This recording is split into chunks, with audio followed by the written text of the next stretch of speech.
د ستورو هار.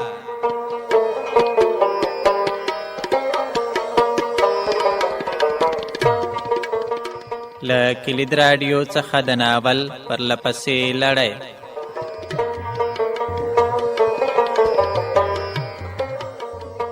له جمعې شپې پرته هره شپه له 9 بجو خبرونو وروسته او د بیا ځل لپاره د غرمې 12 بجې له کلید سره اوسئ.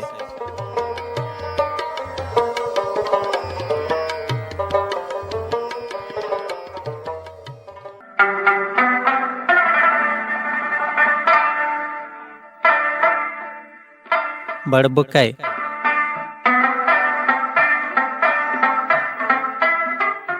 د مینې او جاسوسۍ ګډ په زړه پورې داستان. لیکوال نصیر احمد احمدي.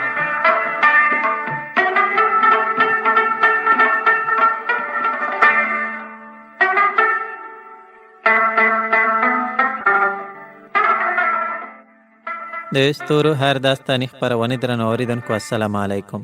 په دې هیله چې ټول روغ جوړ او خوشحاله وئ. بړبکی د جاسوسۍ او مینې په زړه پورې ناول دی. دغه ناول په تېره برخه کې مو واورېدل چې یوه ورځ له شېرګل سره 2 وسلوال له کېږدۍ نه د باندې ودرېدل او بیا له لږو خبرو وروسته کېږدۍ ته راننوتل. هغوی ویل چې د پلار رالیږلي او غواړي ماریا مرکز ته ورسره بوځي. خو وړانګې شېرګل او د هغه انا ټولو د وسلوالو له دې خبرې سره مخالفت وښود. خو چې وسلوالو د حاجي خدای نور نوم ورته واخیست نو شېرګل غلی شو.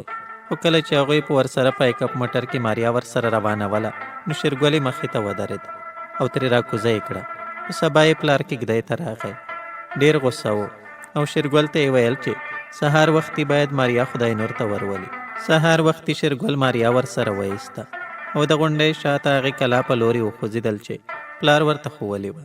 دوی هغه ځای ته نږدې وو خو پر سر یې یوه بنګنه یعنې بې پیلوټه الوتکه تاوېده. اورېدونکو، اوس د دغه په زړه پورې ناول شپږمه او وروستۍ برخه وړاندې کوو، په دې هیله چې دا هم تر پایه را سره واورئ.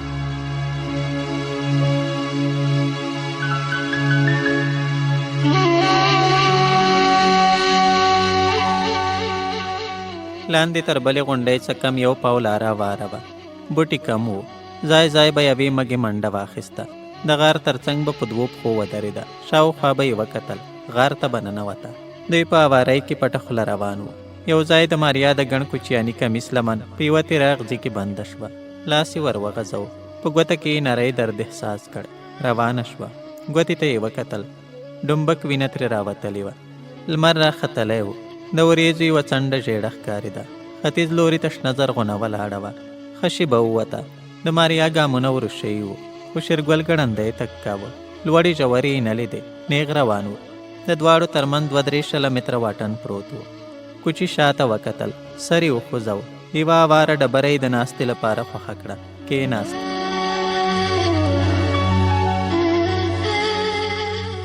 نجلۍ ور ورسېده. سړی ولاړ شو. ماریا وویل ستړی یم. شېرګل بېرته کېناست. ماریا ته یې وکتل. ټیکری یې په غاړه کې پروت و. نري بادي تور ویښته یې بلې خواته اړول. شېرګل ګړۍ ته وکتل. ماریا په بیړه وویل 2 بجې دي. شېرګل یې 1 شېبه غلی و. وروسته یې سړه ساه واخیسته. 3 پاوه وخت لرو. ماریا په خواره خوله وویل دمه کولی شم؟ کوچي د هو په نښه سر وخوځو. ماریا وویل مننه.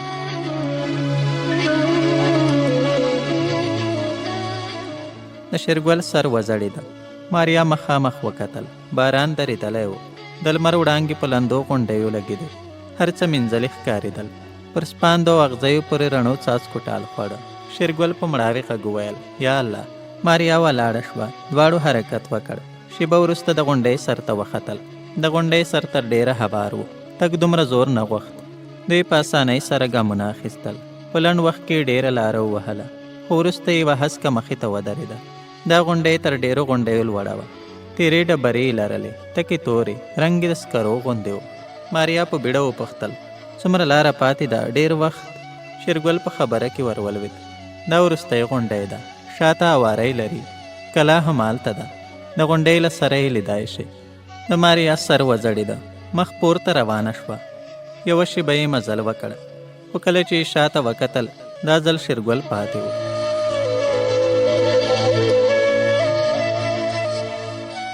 نجلۍ ماتله شوه، کوچی ور ورسېده. د ماریا تر څنګ تیر شو، خو ګامونه یې بیسي کوو. د پخوا غوندې پیاوړی تګ نه کاوه. ماریا په سړي پسې روانه شوه. دواړه غلي وو.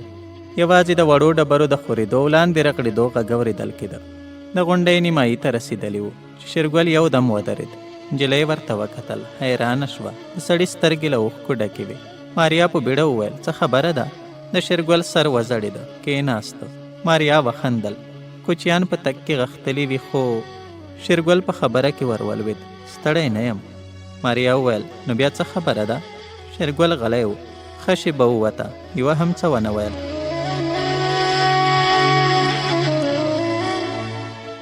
خو وروسته د شېرګل شونډې وخوځېدې. ته تللی شې؟ ماریا په حیرانۍ وویل، چېرته؟ شېرګل وویل، نه پوهېږم. هر چېرته چې دې زړه وي، خو له دې ځایه لاړه شه. نجلۍ د هغه تر څنګ کېناسته. سړي ته یې وکتل. له سترګو یې اوښکې روانې وې. ماریا په حیرانۍ وویل، ته ژاړې؟ شېرګل مخ ور وانړوه. ماریا وویل، څه خبره ده؟ شېرګل یوه شېبه غلی و. وروسته یې پر پزه لستوڼی تېر کړ. په مړاوې غږ یې وویل، تا به ووژنې.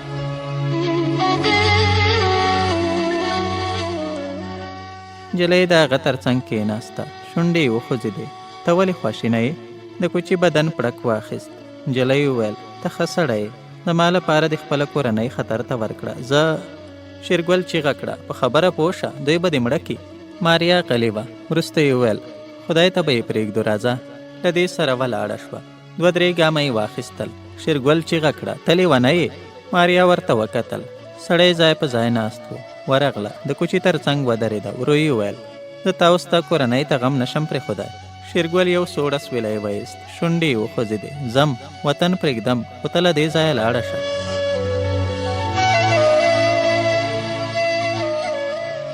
ماریا یوه شېبه غلې وه. وروسته یې په حیرانۍ وویل، ولې؟ ته زما لپاره ولې دومره لویه قرباني ورکوې؟ د شېرګل سر ځوړند و. ماریا وویل، ته خو پوهېږې زه هېڅ نه لرم، تا ته پیسې نشم درکولی. شېرګل رډ رډ ورته وکتل. یو دم یې چیغه کړه، پیسې په بلا وهم. ماریا وویل، نو بیا ولې ځان خطر ته ورکوې؟ د شېرګل سر وځړېده. ماریا وویل، راته ووایه. شېرګل غلی و. ماریا خپله خبره تکرار کړه، راته ووایه. شېرګل چیغه کړه، ته مې خوښېږې.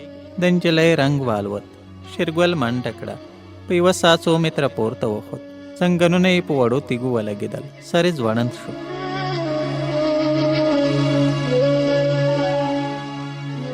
ماریا تر ډېره لاندې ولاړه وه. زړه یې سستي کوله. سترګې یې له اوښکو ډکې وې. ښه شېبه ووته. وروسته یې ټوپک ور پورته کړ. روانه شوه. د سړي تر څنګ ودرېده. هغه ژړل. ماریا کېناسته. شېرګل ته یې وکتل. سر یې ځوړند و. د ماشوم غوندې یې سلګۍ وهلې. شېرګل په غرېو کې وویل، زه څه خبر وم؟ ما ته خو یوه کلیوال ځوان را پام کړ. ویل چې ته مین یې. هغه رښتیا ویل. ټولې خبرې یې سمې وختې. زه خفه یم، ډېر خفه. د تا پرته به څه کوم؟ ها، ته ووایه. زه ویې ژړل او خبرې یې پرې شوې. د نجلۍ سترګې ډکې ډکې کېدې. ښه شېبه ووته. شېرګل سونګېده. نجلۍ غلې وه. وروسته ماریا د کوچي په اوږه لاس کېښود. ورو یې وویل، راځه، ناوخته شو.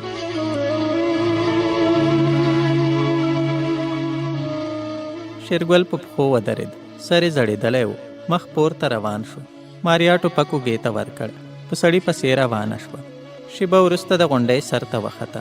شېرګل ځوړند سر ناست و. نجلۍ مخامخ وکتل. تر ډېره هواره دښته وه. وروسته شنې کروندې ښکارېدې. ورپسې خړ کورونه پراته وو. ماریا غړۍ اوږده کړه. غټو ډبرو د غونډۍ لمنه پټه کړې وه. زړه کلا نه ښکارېده. نجلۍ د کوچي تر څنګ کېناسته. هغه ورو ورو سلګۍ وهلې. نجلۍ په مړاوې غږ وویل، زه ستا په درد پوهېږم. ستا مېړانه دې هم نشم هېرولی. خو نجلۍ غلې شوه. شېرګل په غرېو کې وویل، ما نه غوښتل، خو بس نو، زړه دی، پام مې نه و. نه پوهېږم ولې، خو ته مې ښه ایسې. ماریا په خبره کې ور ولوېده، خو غلې شوه. شېرګل په خپله پزه لستوڼی تېر کړ. ورو یې وویل، اوس هم وخت لرې. له دې ځایه لاړه شه. زه به لاره در وښیم. لنډه لار، بس 1.5 ساعت مزل غواړي. هلته عسکري پسته ده. نجلۍ د سړي تر لاس تړلي ګړۍ ته وکتل. 10 کم 8 وې. ورو یې وویل، اوس ناوخته دی، هر څه پای ته ورسېدل.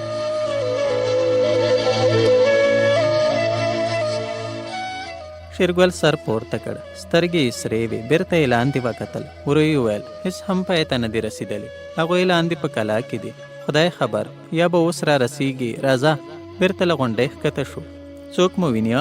ماریا ولاړه شوه. ورو یې وویل نه. شېرګل په حیرانۍ ورته وکتل. نجلۍ ټوپک غاړې ته اچولی و. دښتې ته یې وچې سترګې نیولې وې. شېرګل په بېړه وویل که په تا څه وشول نو زه. ماریا د خبرو وار ورنه ونیو. په ما هېڅ هم نه کېږي. دا یې وویل روانه شوه.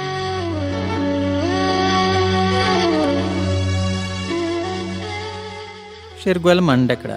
نجلۍ ته مخامخ ودرېد. د هغې اوږو ته یې ټکان ورکړ. په لوړ غږ یې وویل ته لیونی یې؟ د ماریا په ټنډه کې ګونځې پیدا شوې. کوچي په حیرانۍ ورته کتل. نجلۍ د سړي لاس ونیو. ګړۍ ته یې وکتل. 5 کم یا 8 وې. لاس یې پرېښود روانه شوه. شېرګل پسې کتل. ماریا ګړندي ګامونه واخیستل. سترګې یې له اوښکو ډکې وې. ساه یې لنډه لنډه کېده. شېبه وروسته لاندې یو خړ دیوال ښکاره شو. ورمخته شوه. د غونډۍ له سره یوه زړه کلا سترګو ته ودرېده. هسک سره بخون دیوالونه تر یوه نیم جریب ځمکې راتاوو. په منځ کې یې زړې کوټې ښکارېدې. 2 بامونه لرل. نورې ړنګې وې. ماریا ځای په ځای کېناسته.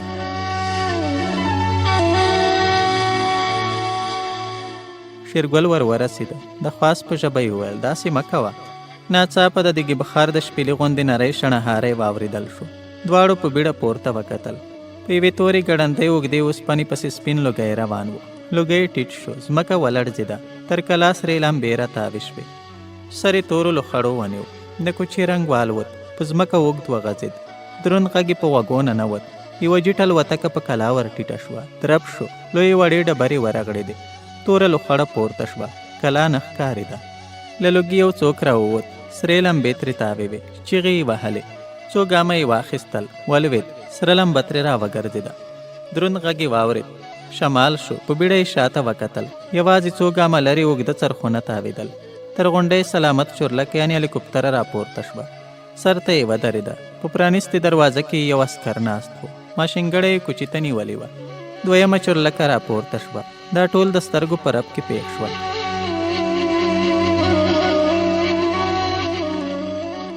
شېرګل ماریا ته وکتل. نجلۍ ډاډه ناسته وه. له ځایه نه وه خوځېدلې. خوشحاله ښکارېده. د کوچي زړه اور واخیست. په سترګو یې تیاره راغله. ولاړ شو. نجلۍ د ولو په منځ کې په لغته ووهله. پړ مخې پرېوته. ټوپک یې له ورنو وښویېده. شېرګل ټوپک ته لاس ور وغځاوه. ټک شو. کوچی شا په تخته ولوېد. د ماریا له خولې ځګونه باد شول. چیغه یې کړه. په انګریزي یې څه وویل. پر کوچي ور پرېوته. سړي تر څڼو ونیوه. په ښۍ اوږه کې یې نری درد تېر شو. لاس یې له حرکته ولوېد. کیڼ لاس یې په ځمکه وتپو. تیږه په ګوتو ورغله. ماریا یې لاس ټینګ ونیو. چیغه یې کړه هغوی به دې ووژني.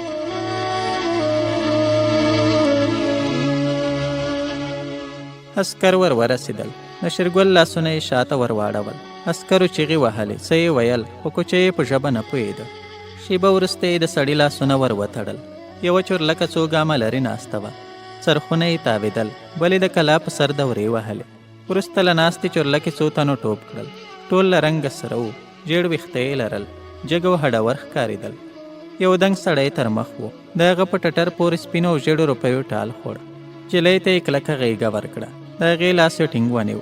خوله یې له خندا نه سره ټولېده. په انګریزي یې څه وویل. بیا له څو نورو عسکرو سره لاندې د کلا په لور ښکته شو.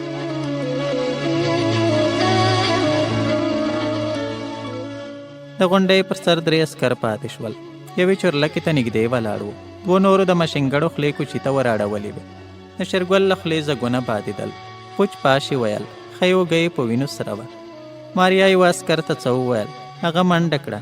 کله چې بیرته راغی په لاس کې یو تور بکس ښکارېده. عسکر ټپي ته مخامخ کېناست. بکس یې خلاص کړ. د رنګارنګ دواو پلسترونو او سپینې پنبې ډک و. وروسته یې پر یوه ټوټه سلامت بوتل تش کړ. ټوټه یې د کوچي اوږې ته ور نږدې کړه. کوچی شاته شو. ماریا وویل پرېږده چې زخم دې پانسمان کړي. مرمۍ وتلې ده جوړېږي. شېرګل تو کړل. د نجلۍ له سپینې زنې لاړې وڅڅېدې. کوچي چیغه کړه تا ماته دوکه راکړه.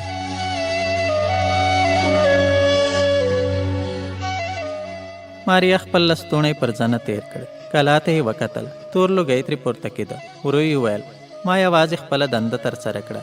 حاجي خدای نور د امریکې ګټو ته سترګو اخ و. د زموږ په ضد جنګیالي روزل. د جنګ پلانونه یې جوړول. 13 کال 4 امریکایانو وژل. نن زموږ وار و. غچ مو واخیست. نجلۍ غلی شوه. شېرګل په حیرانۍ ورته کتل. ماریا عسکر ته اشاره وکړه. عسکر د شېرګل د ټپ په پاکولو بوخت شو. کوچي کوم غبرګون ونه ښود. ماریا وویل زه پوځي نه یم. تر اوسه مې ماشې ته ګوته نه ده وروړې. زه د امریکې استخباراتو ته کار کوم. تیر کال افغانستان ته راغلم. پوره 10 میاشتې مې بېلابېل تمرینونه ولیدل. نیمه هیره شوې ژبه مې له سره زده کړه. له خلکو سره وغږېدم. په دود دستور مې ځان پوه کړ. مختلف کتابونه مې ولوستل. نجلۍ وټوخل. بېرته یې شونډې وخوځېدې. یوه ورځ مې چادري په سر کړه. له نظامي اډې ووتم. یوازې وم. سړک ته وختم. یوه کرایي موټر ته مې لاس ورکړ. د نږدې ولسوالۍ کلینیک ته ورغلم. کلیوالې ښځې وې. خبرې مې ورسره وکړې. سمه دمه پښتنه وم. کلیواله پښتنه. یوې هم کوم شک وانه اخیست. یوازې یوې پیغلې زما د رڼه پستکي او پستو ویښتو راز راڅخه وپوښت. نور هېڅ خبره نه وه.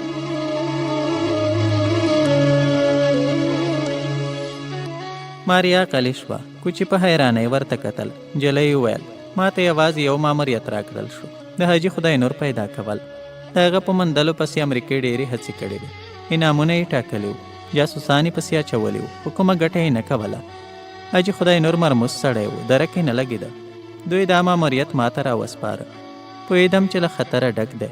مرګ ورسره تړلی دی. خو بله چاره مې نه لیده. امر و باید پر ځای شوی وای. ماریا یوه شېبه غلې شوه. بېرته په خبرو راغله. بختیاري را سره وکړه. 10 ورځې مخکې زموږ استخباراتي سرچینو ته خبر راغی چې حاجي خدای نور په همدې سیمه کې لیدل شوی دی. دا زموږ لپاره ښه چانس و. بیړنۍ غونډه دایره شوه. پر پلان مو کار پیل کړ. نقشه مو مخې ته واچوله. د حاجي خدای نور د پیدا کېدو احتمالي ځایونه مو په نښه کړل. هره خوا مو وسنجوله. کار د کاغذ له مخې سم جوړ شو. له پلان سره سم. زه باید د مخالفو وسلوالو منځ ته ورغلی وای. خو دا کار تر ټولو ستونزمن و. پوره 2 ساعته مو خبرې وکړې. بله چاره نه وه.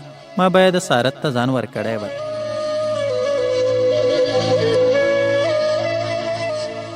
درې ورځې وروسته یې د جوړ شوي پلان له مخې په یوه پوځي موټر کې کېنولم. درو موټرو حرکت وکړ. په هغه لار لاړو چې له خطره ډکه وه. زموږ پلان سم وخوت. د درې په منځ کې ډزې را باندې وشوې. موټر ودرېدل. له عسکرو سره ښکته شوم. تر یوې لوړې پرخې مې ځان پټ کړ. مرمۍ مې په سر تېرېدې. مرګ مې په سترګو لید. خو پلان له نقشې سره سم په مخ لاړ. عسکر د چورلکو په مرسته وتښتېدل او زه څیره شوم. لومړی مې وهلو خوړل. بیا یې غره ته بوتلم او وروسته یې تاسو ته در وسپارلم. ماریا غلې شوه. د خپل کوچیاني کمیس ګریوان ته یې لاس کړ. بېرته یې راویست. په ګوتو کې یې د قلم د سر غوندې نرۍ اوسپنه ښکارېده. کله کله به ښه په سره رڼا ترې راووته. نجلۍ ورو وویل ما په کېږدۍ کې 2 ورځې تېرې کړې. خو له مرکز سره مې تماس لاره. د دې دستګاه په برکت یې زما ټولې خبرې اورېدې. له هر څه خبرېدل. زړې ژرندې ته نږدې ماینونه هغوی وایستل. زه هم ډاډه وم. د خطر په وخت کې را رسېدل. بختیاري را سره وکړه. هر څه سم په مخ لاړل. کېږدۍ له مصنوعي سپوږمۍ څخه کنټرولېده. کله کله به بې پیلوټه الوتکې هم دورې وهلې. هر څه تر کنټرول لاندې و. نجلۍ غلې شوه. کوچي هېڅ نه ویل. سترګې یې سرې وې. په ټنډه کې یې ګونځې لیدل کېدې. څېره یې نیولې وه.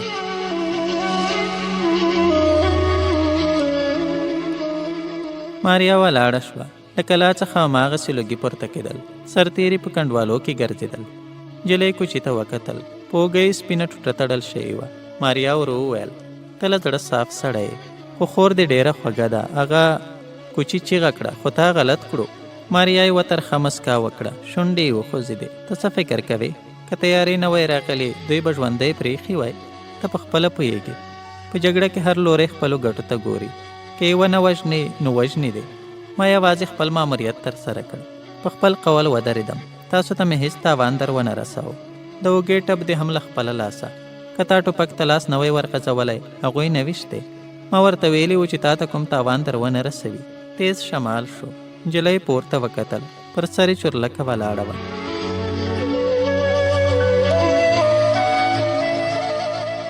شېبه وروسته د هغې بلې چورلکې تر څنګ کېناسته. څرخونه تاوېدل. سپاندې او غرني بوټي یوې خواته ړنګ پراته وو. له چورلکې څخه 2 سرتېرو ټوپ کړ.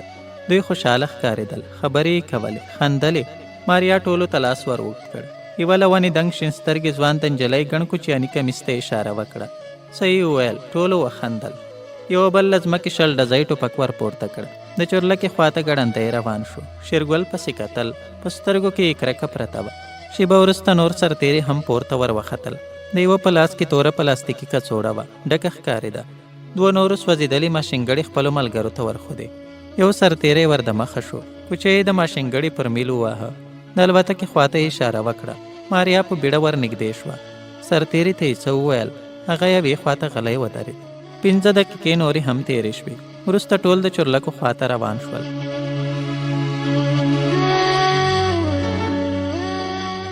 ماریا او دوه نور سرتیري کوچي ته نږدې ولاړو. ماریا ور وویل پاتې شوه د مینې خبره، ته ښه سړی خو. شېرګل لاړې تو کړې، چیغه یې کړه دروغ و، ټول دروغ و، ته مې د سپی غوندې بده ایسئ. ماریا وخندل. ورو یې وویل هر رنګه چې دې زړه وي، خو ما کوژده کړي، واده ته مې 2 میاشتې پاتې دي. د شېرګل سترګې له اوښکو ډکې وې. ماریا یوه سرتیري ته اشاره وکړه. هغه ټیټ شو. د کوچي لاسونه یې خلاص کړل. شېرګل په بیړه یوې ډبرې ته لاس ور وغځاوه. ولاړ شو. پرله پسې ډزې شوې. د کوچي پښو ته یې ولیکه مړه دوړه پورته شوه. بل سرتیري د کنداغ وار پرې وکړ. کوچی پر کیڼ اړخ پرېوت. ماریا ورته کتل. د کوچي خوله وینې وه. نجلۍ د چورلکو خواته روانه شوه. دوه نورو سرتیرو هم حرکت وکړ. ماشینګړې د کوچي خواته نیولې وې. نجلۍ دروازې ته نږدې پر څوکۍ کېناسته. سترګې یې له اوښکو ډکې وې. کوچي ته یې کتل. چورلکې ټکان وخوړ. له ځمکې پورته شوه. کوچی پر پښو ودرېد. په چورلکې پسې یې منډه کړه. چیغې یې وهلې، تیږې یې ویشتې، څه یې ویل، خو غږ یې نه اورېدل کېده. سرتیرو خندل. چورلکه پورته وخته، ډېره پورته. شېرګل د یوه ټکي غوندې ښکارېده، خو نجلۍ له هغه څخه سترګې نه اړولې. کوچی ولاړ و. شاوخوا خړې غونډۍ ترې راګرځېدلې وې. لکه لا تور لوګي پورته کېدل. چورلکې څنګ بدل کړ. لرې یوې بړبوکۍ د ورې خوړلې. نیغه د شنو فصلونو خواته ور روانه وه.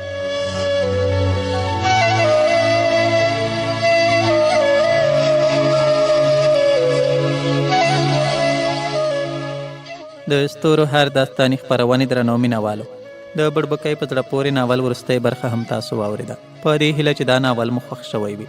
تر بیا ما نوره جان بهیر او د دې خپرونې تخنیکي همکار ته ولس رک ته اجازه راکړئ. هر چیرې چې ښاد او آباد اوسئ. د لوی الله په امان.